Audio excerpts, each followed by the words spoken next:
Welcome to the S.O.A.P Bible Study Series from Oak Tree Community Church in South Bend, Indiana. We are in week, nine of the book of Mark, and it's our last week in the book of Mark. We took It's always exciting being at the end. to come to the end of a book. Well, you feel that accomplishment. Yeah, right? that's true. Yeah. Well, we have two chapters to get through. Yeah, we do. 15 and 16 in the Gospel of Mark. And this is a quick summary. This is the crucifixion and resurrection. Yeah, exactly. Yeah, so last week we ended with the betrayal by Judas and Jesus' arrest, and we saw how the national leaders of Israel created false witnesses, and it was it certainly wasn't the last time, but it was a big rejection in there also. And, especially where they asked Jesus, are you the Son of God? And he answers, I am. And their guilty was the rejection in there. Yeah, there it is, right? Yep. Yeah, so this week we cover chapters 15 and 16. So I think you said last week that Jesus goes through six or so trials. Yeah, 3 with the Jewish leaders, 2 with Pilate, 1 with Herod in between there. Luke is the only one who tells us about Herod, though. We're not going to read that in Mark. Okay. So Jesus is brought before Pilate. He replies to direct questions, but he's really not offering up any information. Yeah. Interestingly enough, at least from my point of view, it seems like Pilate's actually on his side at this point in time. And Jesus is charged with treason because that is really the only thing that made sense from a Roman point of view versus, he's not following our rules from a Jewish point of view. Yeah, Rome didn't care what you believed. Rome didn't care. It had to be a political thing for Pilate to really get involved with it. And now one of the things I noticed is that Pilate didn't like the Jewish people at all. Yeah, the leaders. Yeah, or any of them at all. Yeah, he didn't like the Jewish people at all. He hated being there. It was not the ideal situation for him. But he was there for like 10 years. Yeah, right? But he had to do a good job, or else he probably was going to be killed by Caesar. Okay, he was on Caesar's bad side, and so he got. This is sort of like if you don't do what I tell you, I'm going to send you off to Siberia type thing. This is his Siberia in a sense, and so he is actually using this to pit the religious leaders or the people against the religious leaders. Right. He's like, you want me to do this? And, all this verse 10 says he knew the chief priests had handed Jesus over because of envy. He's not an idiot. Right. He may not have been the most political savvy in this situation, but he wasn't stupid. He saw what was going on. Yeah. And so he actually plays into that in the next section, right, with Jesus and Barabbas. Yeah. Barabbas. Yeah. So Barabbas was imprisoned with others who probably committed murder. Yeah. And those may be the two that were on the cross with Jesus, or on their own crosses when Jesus was there. Right. So the question was, during this time they let go a criminal. Yeah, I think this was Pilate's thing, just to ingratiate himself with the Jewish people. Nobody liked him either, by the way. It was, it was a mutual hatred, right? So he's going to do something nice around the Feast of Passover for the people. I'll tell you what, I'll let a prisoner go. He knows Jesus is popular. He's been there. He knows the people liked him. So he's like, how about if I just let you have Jesus back? And trying to pit the people, give us Jesus against the priests and the Sanhedrin. Right. But of course the chief priests, everybody else, they stirred up the crowd. Yep. Poking the bear kind of deal. Yep. Pilate, at the end of the day, probably didn't care. Right. No. But he wanted to satisfy the crowd. So, okay, you want this guy? I'll give you that guy. I'll give you Barabbas, which means if we think about it, and sometimes we talk about, Jesus, was on the cross for me. That was my cross, whatever. That was Barabbas' cross. That had his name on it. Right. Practically, literally speaking. Yes, Jesus died for us. All of that. But as far as the actual cross, that thing was ready for Barabbas. And Jesus was his, not just spiritual substitute, but he was his physical substitute on that cross that day. Right. So, and I don't take this lightly at all, Jesus was flogged. before he was crucified. And so we see that Pilate might have been on his side. All that went out the window just to appease the crowd. Yeah. I do think it's also interesting that Jesus, like you said, he never did anything wrong, especially against Rome, from the standpoint where Barabbas did. Yeah. And it was treason against them. So it certainly makes sense for Pilate not to let Barabbas go. Yeah. But the only reason he let Jesus go is because that's what the crowd wanted. I mean, he very much had to, thread that needle. Play that game. Yeah, absolutely. Right. So, as we know, Jesus was mocked. I thought it was interesting, by the Roman soldiers, who probably didn't know, maybe knew some about him, because they're living there in that town, so they would pick up on things. But also, if he was now guilty as for treason against Rome, that would be a reason why Roman soldiers would mock him too. Yeah. The charge from Pilate is King of the Jews, right? And that's what all of the mockery and everything is. Oh, you're a king now, and so that's really what they were doing. Yeah. Yeah. Mark doesn't give a lot of detail about how the crucifixion was carried out. He does say it started at 9 a.m. Mm-hmm. and the other Gospels talk about the other two that were crucified with Jesus.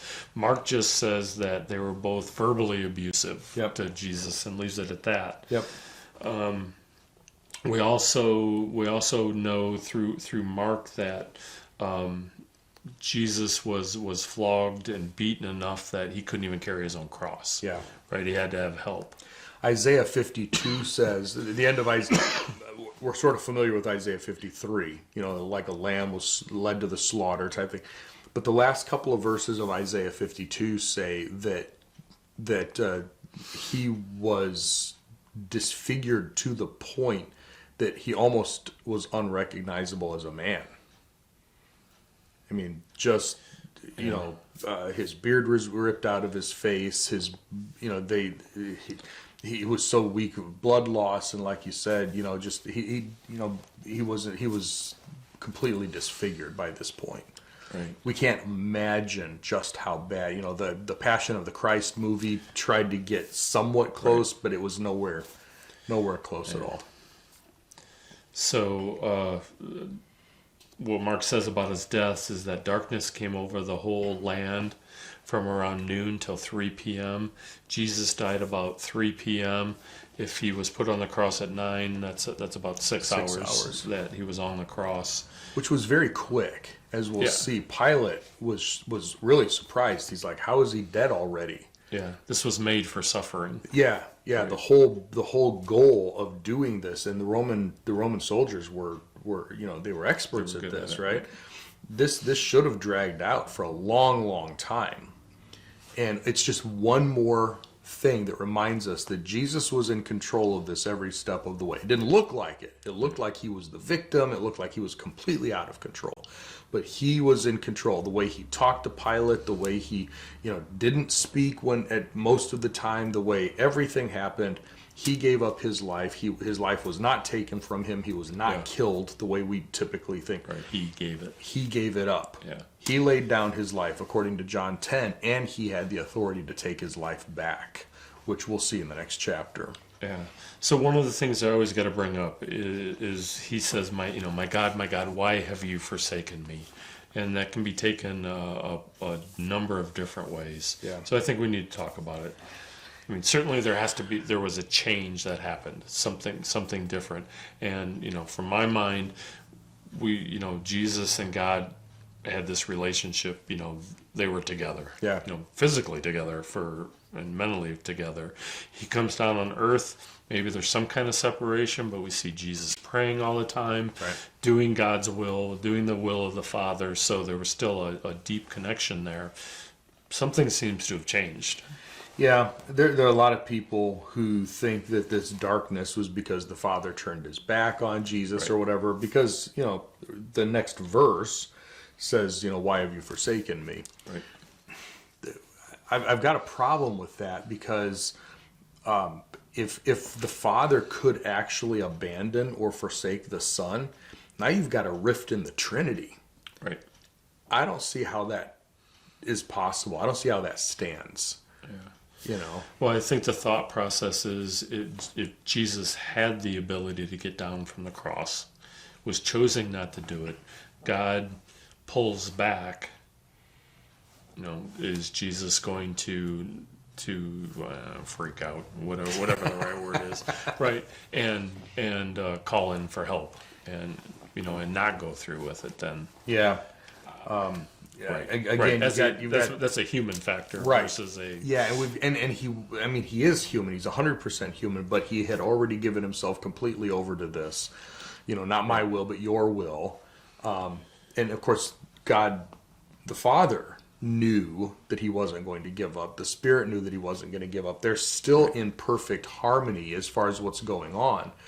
But Jesus is carrying the sin of the world at this point. Yeah, that's right? the other thing. Yeah, right. Is that now on his shoulders? Yeah. So, but that, why have you forsaken me? Does not mean that God actually did. And I think it's important that we bring this up. It's a quote from Psalm 22, verse 1, where David says this, my God, why have you forsaken me? And even the rabbis looked at Psalm 22 as a messianic psalm. There are parts in there about dividing his clothes, like we see a little bit earlier. There's a lot of stuff in there. But my question, especially when I teach, the book of Matthew or whatever, is, do you think that God ever abandoned David? And the answer is always no. Of course, God never abandoned it. So why did David say, why did you forsake me? Why did you abandon me? Oh, well, he felt like it. He felt, it seemed like it, right? Because God is quiet. So if God would not abandon David, how in the world would he abandon Jesus? Yeah.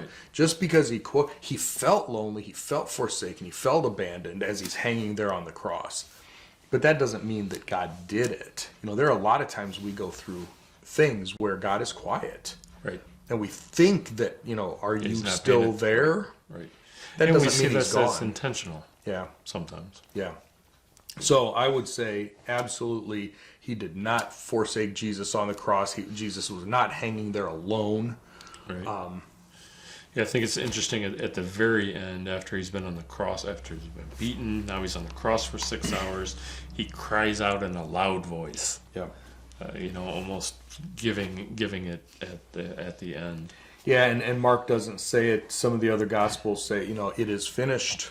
This last word, it's done, the work, sort of like he says in John 17, I've finished the work that you gave me to do, right? Right. It's done. Right.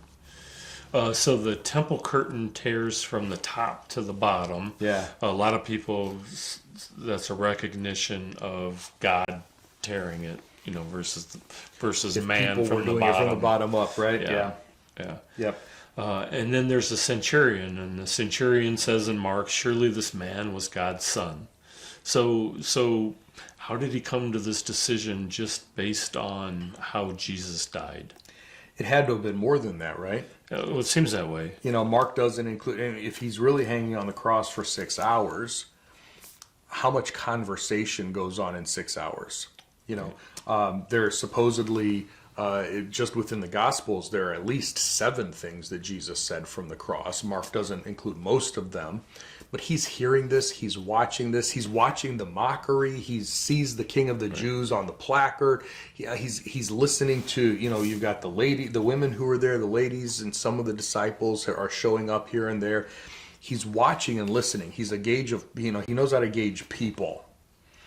Right. We don't hear in Mark, but one of the 2 criminals, right, has turned and started to believe in Jesus, and today you'll be with me in paradise. Right. So this guy has seen the whole picture, not just the little snippet that we read in Mark. Yeah. Good point. Okay. So Jesus dies. Joseph of Arimathea, help me. Arimathea, thank you. Asks Pilate for the body, and that's like you said. Pilate's like, already it happened. Had to check and make sure. Mark says just Joseph prepared the body and rolled the stone into place. as you said, Joseph was a high-ranking member of the council. Yeah. And it's his tomb, right? He owned it, this cave that he basically donated to the body of Jesus. Right. But yeah, it's worth noting. Mark says he's a highly regarded member of the council. So between him and Nicodemus, at the very least, you've got some guys on the council who are saying, let's not go in this direction, and they were shouted down. Right.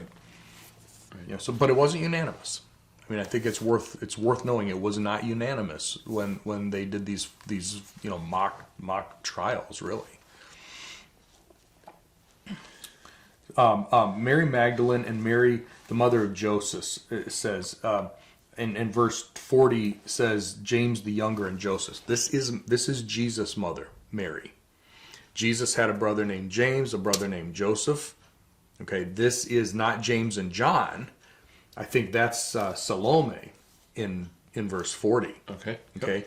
And when you compare these things, the Gospels, I think Mary and Salome were sisters. Okay.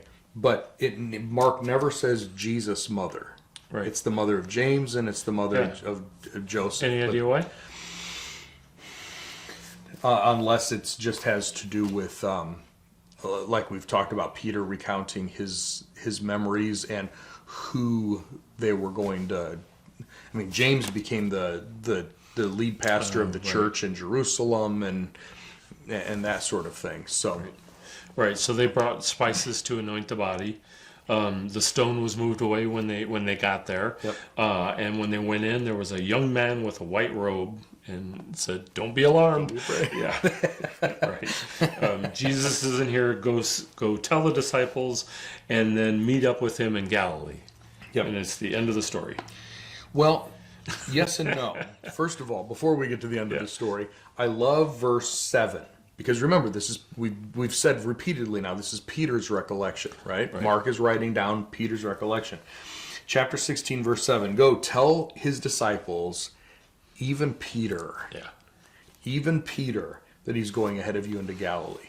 Right, because at this point, Peter is disgraced from the standpoint of turned away from Jesus, denied him 3 times. He's done. He doesn't know if he's in. Yeah, he's done. He's done.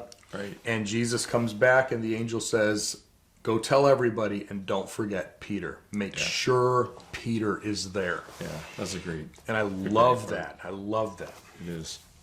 And then, verse 8, they went out and ran from the tomb, for terror and bewilderment had seized them, and they said nothing to anyone because they were afraid. Moving on to Luke. Yeah. Right. So there is a discussion here. I'm sure in everybody's Bible, if you look after verse 8, you'll see some weird markings in there that you don't see. If you have notes in there, I'm sure you have a ton of notes in there. So there seems to be a second longer ending that's added.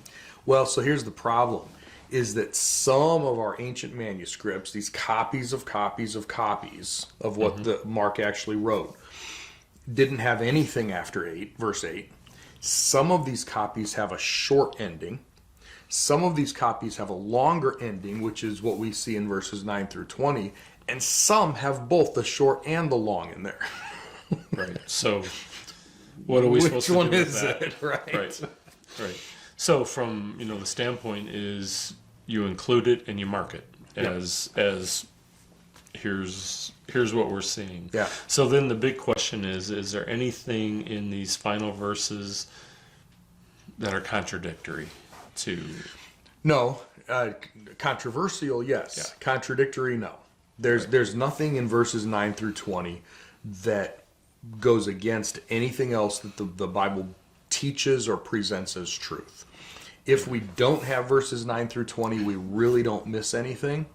And they really don't, they just support, but they really don't add to the narrative. Okay. Now I would come back with that and say that there's some areas in the United States that say that I should be able to handle snakes and drink poison. Yep. Because that's exactly what it says in the Bible. Yep. And if you want to head over to the Appalachians, and you can absolutely do that. What's interesting is Jesus doesn't say that you should go do these things. What it says is that these signs will follow those who believe. He didn't say they will follow them forever. He didn't say that, I think how long it's to me that's the supposed key to- point, right? That because it's in there, it doesn't mean that it goes down forever. But those people at that point in time, certainly we saw that the disciples were granted specific powers. Yeah. So some of these certainly could have happened. Well, and 2 Corinthians 12:12 says, Paul says that the signs, that miracles and wonders and stuff were signs of a true apostle. It doesn't say that they were given to everybody. Hebrews 2 verses 3 and 4 say that the first generation witnesses had some of these things, but it seems like the second generation and beyond didn't. The early church fathers, many of the early church fathers they said that those things never happen anymore. Some of the early church fathers seem like they didn't even know about these verses, right? Most of the New Because they didn't Testament, write about them. yeah. Right. Most of the New Testament could actually be recompiled. If we lost the New Testament by reading the early church fathers' writings, they quote the New Testament so thoroughly. Many of them don't say anything out of these verses. My thing is this. If Mark ends on fear. If you stop at verse 8, Mark ends with fear and terror.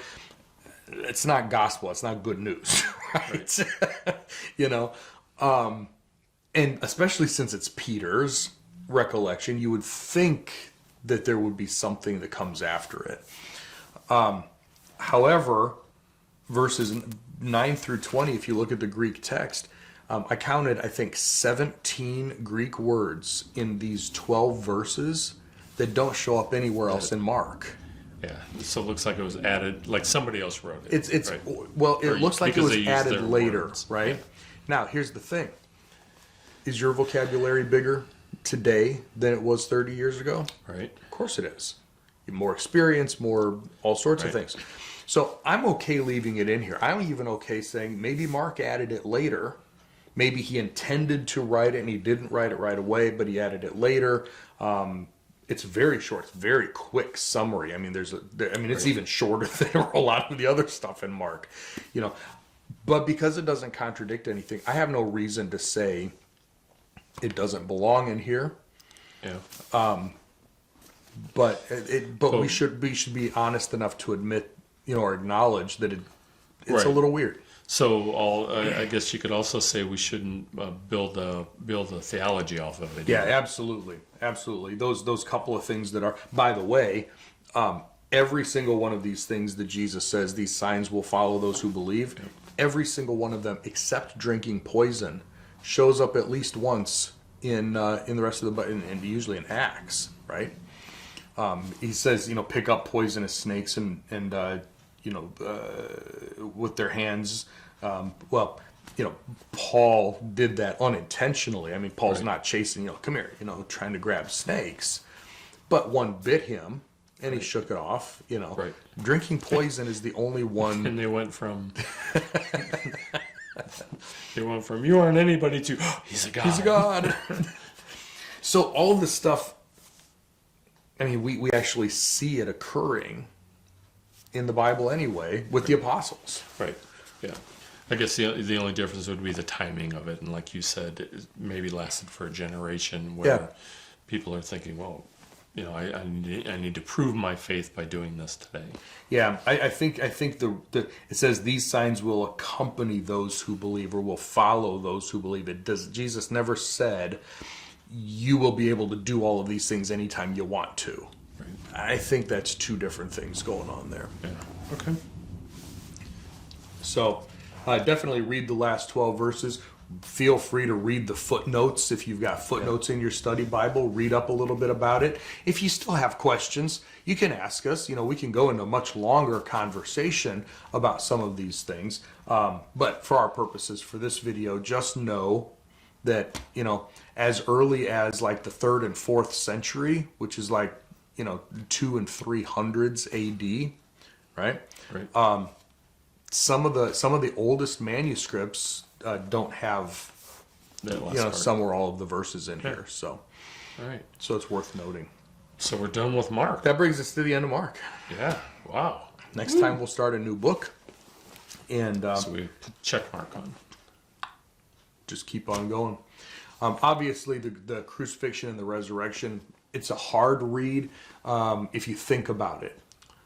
And that's what we should do. We want to make sure that we think about it. Just don't gloss over it because you've heard it so many times or read it so many times. Think about it, focus on it, and celebrate the fact, if you know Jesus as Savior, that this is why. And worship Him for that as you read that this week. Next week, we'll come back with something new.